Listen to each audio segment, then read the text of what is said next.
guys, what's up? It's Emily Keefe. Welcome back to my channel. Today I'm going to be taking you through all the books I read in June 2020 and my July to be read list. Let's get into it.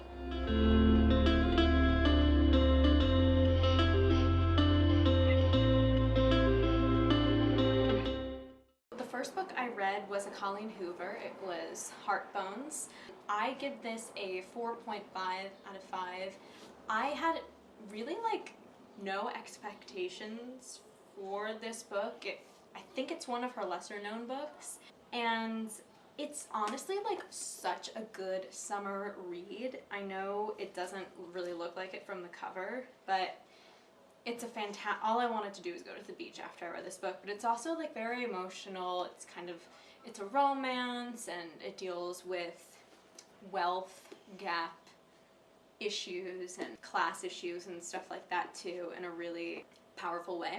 It's about this girl who comes from a life of poverty. She meets this guy who's wealthy, but it's not as simple as that. It's poor girl meets wealthy guy, but with a lot more complications and twists to it. And just the way Colleen writes is just so good, and I recommend this book, especially for the summer if you haven't read it and if you like her other books. The next book I read was Beach Read by Emily Henry. The three most famous Emily Henry books all come very, very highly recommended. I personally was not a huge fan of this book. I'm really sorry if that upsets people. It was written well, I think she's a great author. I just don't really find novels that just have to do with romance to be that interesting. It really is just a romance novel, and I honestly was expecting it to be more summery just because it's called Beach Read and the cover, people are on the beach, and it didn't really feel like a beach read, to be honest. It felt more like a fall read. So I would give this one a 3 out of 5. It's basically about these two writers that find themselves living next door to each other on the beach. They apparently were arch nemesis in college. It's cute. A lot of people love it. I'm just not one of them. I liked it fine. It was fine, but I found it to be a little boring at points, personally. The next book I actually don't have on me because I gave it to my mom. Reminders of Him by Colleen Hoover. 5 out of 5, 6 out of 5, 7 out of 5. So good. I wept like a baby at the end. It's about this woman who was in prison for 5 years, and she's trying to reunite with her 4 or 5-year-old daughter that she gave birth to in prison, and there is some romance, but it's very emotional, and it's just so well written. Colleen is amazing, and really anything she writes is great, but this one specifically was just, I think it might be my favorite Colleen Hoover book. I loved it. Highly recommend. The next book I read was The Unhoneymooners. Kind of similar to Beach Read. I'd also give this a 3 out of 5. The last quarter of the book I thought was more interesting, but in general, it was just too rom-com-y for me, which is just not my genre. As you can see, I really tried to read more, I don't know, rom-com-y, more romance type books this month just because it's summer, but it really isn't my genre. But I don't know, I didn't not enjoy it. It wasn't my favorite. It's basically about this girl whose twin sister gets married. At the wedding, all of the people get sick and she can't go on her honeymoon, and so the twin sister ends up going on the honeymoon with the husband's brother, and they start out hating each other, and you can guess where that goes. Small twist kind of at the end. It gets interesting. If you're really into rom-com-y books, I think you'd really like this. I personally, it just wasn't extremely my cup of tea. The last book I read this June was November 9th, my third Colleen Hoover book this month. I'd give this a 4 out of 5 just because the first half was a little too young adult for me. It felt a little too teenagery, but the second half, as you kind of got into it, it got more deep, it got more emotional, and again, just you really can't miss with Colleen Hoover. It's basically about this girl that was burned in a fire when she was 16, and she was an actor and she was starting to get success, and then she had to basically like stop her career, and she meets this boy and they decide that every day for 5 or 6 years they'll meet on November 9th and they won't see each other on any other day. It gets a lot more complicated. I do recommend this, as I do any Colleen Hoover book that I read. My July TBR list is a bit ambitious for me. I usually do like a book a week. I'm trying to keep with like this summer theme that I have going, because I think it's important to try to like read books with the season. But I also miss thrillers and darker stories with weird twists, so I'm trying to add a little bit of that into my July reading list. The first book, I just started this, People We Meet on Vacation. Like I said, I want to read all 3 of these Emily Henry books, so I'm giving this a try. So far, I think I like it better than Beach Read, but I'm only like 50 pages in, so it's hard to tell.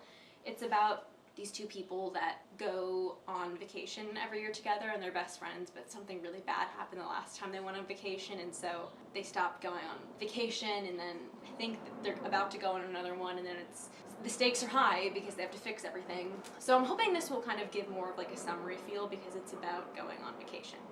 So we'll see.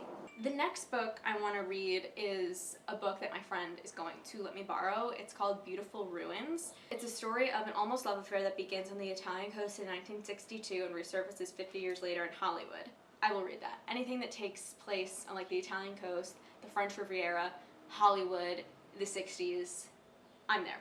From the lavish set of Cleopatra, to the shabby revelry of the Edinburgh Fringe Festival, to the backlots of contemporary Hollywood, this is a dazzling, yet deeply human roller coaster of a novel. The acclaimed author of the national bestseller, The Financial Lives of Poets, returns with his funniest, most romantic, and purely enjoyable novel yet, hailed by critics. Okay, whatever. I think the main character is a woman over 40, maybe she's over 50. Anything that involves, like, women over 40 in that sort of setting, I am 100% there. I'm excited for this book, Beautiful Ruins.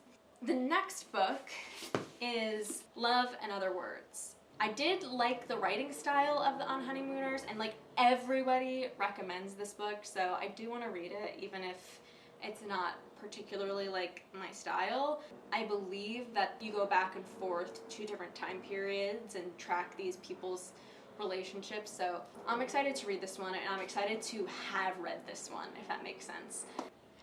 The next book, forgot to take this one out, is 28 Summers by, is it Eileen or Ellen?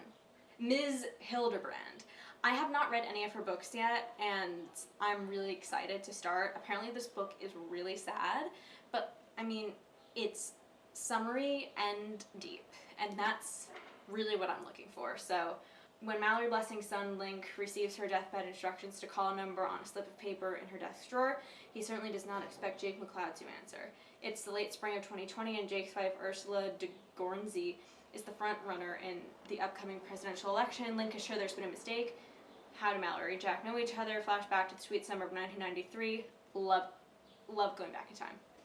Mallory has just inherited a beachfront cottage on Nantucket from her aunt, and she agrees to host her brother Cooper's bachelor party. Cooper's college friend Jake McLeod attends, and Jake and Mallory form a bond that will preserve through marriage, children, and Ursula's stratospheric political rise until Mallory learns she's dying. I love that. It's summary, it's dramatic, it's everything I want. I'm really excited to read this. It's a longer book. It's a little over 400 pages. The next one, it was my book of the month last month. Still haven't read it. It's Things We Do in the Dark. Obviously, less of a beach read.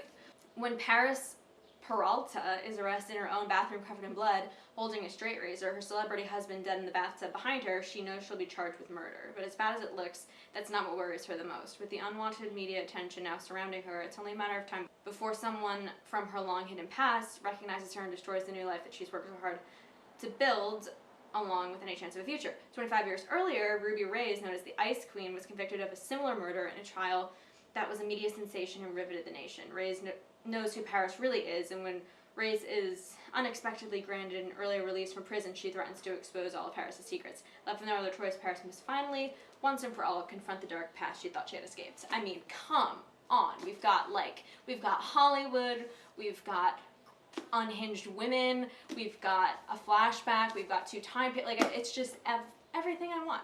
The cover is like not as sexy as I think the book's gonna be, but I think this book is gonna be really good and I'm excited to read it. And then of course we have Book Lovers, which is the last Emily Henry book. People that did not like her first two tend to really like this one, so I'm excited to see what this one is all about. And here's the thing, her covers are so sexy, so at least I'll look cute when I'm reading it.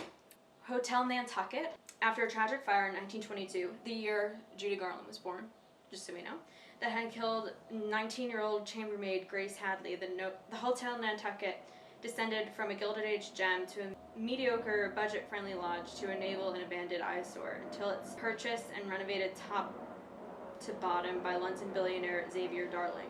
Xavier hires Nantucket sweetheart Lisbeth Keaton as his general manager, and Lisbeth in turn pulls together a charismatic, if inexperienced staff who share the vision of turning the fate of the hotel around.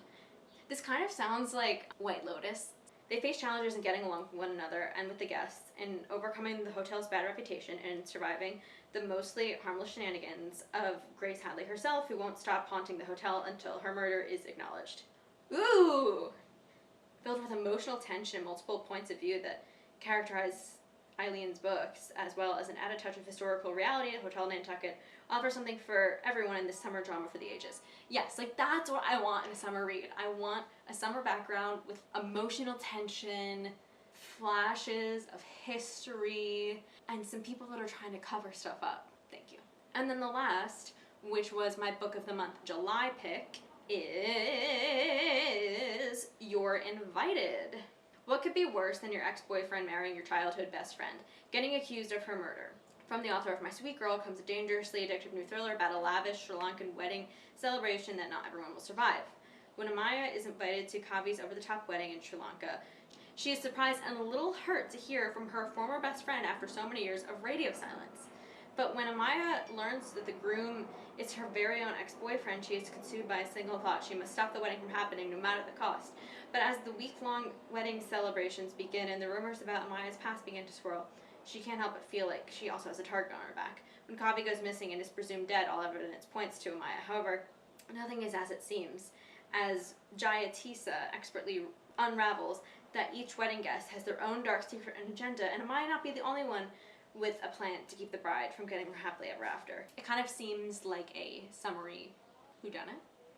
That's it. I don't think I'm going to actually get to all of those July reads. Some of them will definitely overflow into August, but I'm really excited.